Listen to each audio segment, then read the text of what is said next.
Restiamo in terra inglese con Cristiano Luzzago ed una Riley anni 30. Di quale modello si tratterà?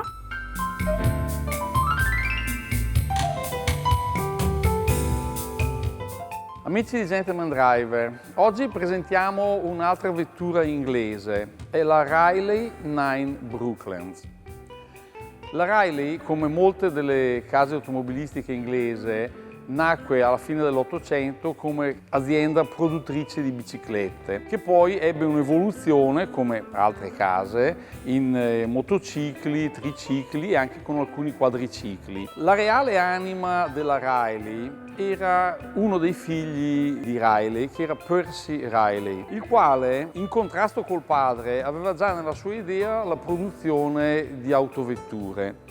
Infatti, dopo vari contrasti di famiglia nel corso dei primi anni del Novecento, riuscì finalmente, con anche l'aiuto dei fratelli, ad avviare una prima produzione automobilistica.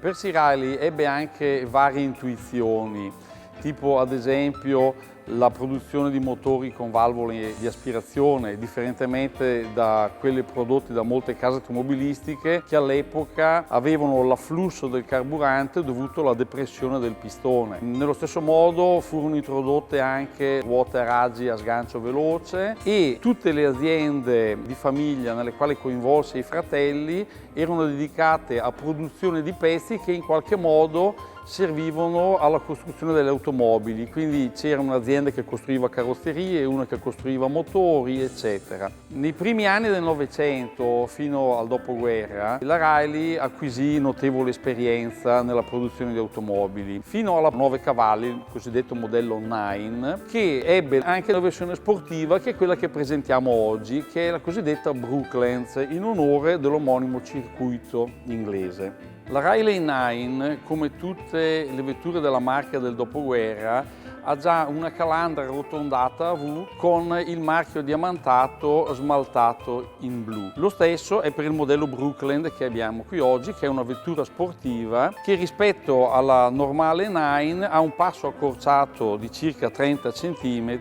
ha una motorizzazione più potente perché ha 50 cavalli che la spinge fino a 135 km/h ed è un motore progettato da Percy Riley che ha la caratteristica di avere due alberi a cam che sono situati nella parte alta del monoblocco, i quali muovono aste e bilancieri molto corti, dando la possibilità di raggiungere un alto numero di giri. Questo motore, con queste caratteristiche, equipaggerà tutti i modelli Riley nei 30 anni successivi.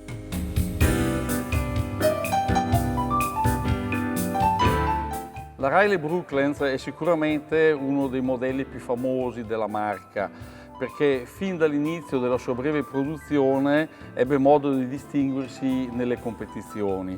Infatti già nel 28, proprio alla 6 ore di Brookland, vinse.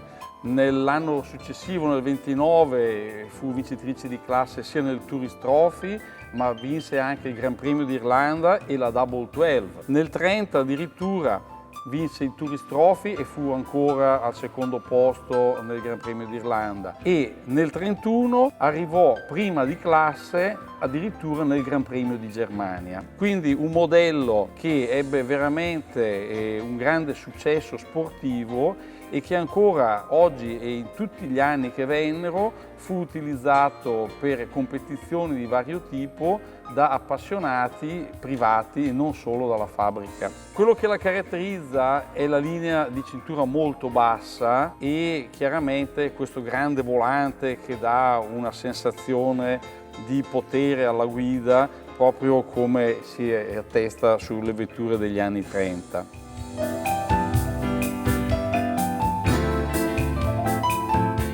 Anche la Brookland, come molte vetture sportive dell'epoca, ha la carrozzeria completamente rivestita in vinile o pegamoide e questo perché consente di avere una struttura in legno molto leggera senza panellature di acciaio, quindi facilità di costruzione e leggerezza.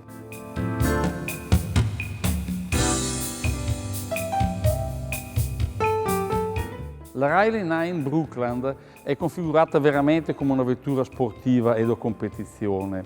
Lo si capisce dall'assenza delle porte, da un baricentro della carrozzeria molto basso, dal cofano molto allungato con uno spazio per una buona abitabilità di pilota e navigatore, un vano motore molto contenuto che alloggia il motore di 1100 cm3 che, come abbiamo detto, eroga una potenza da 50 cavalli.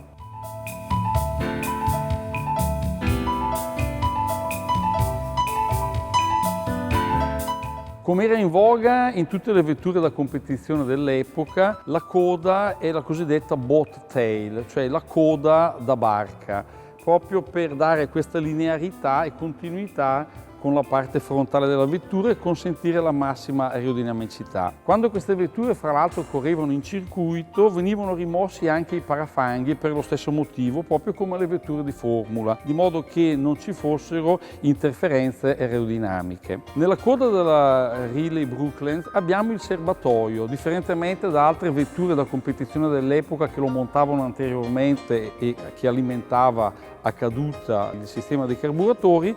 In questo caso era alimentato da una pompa elettrica.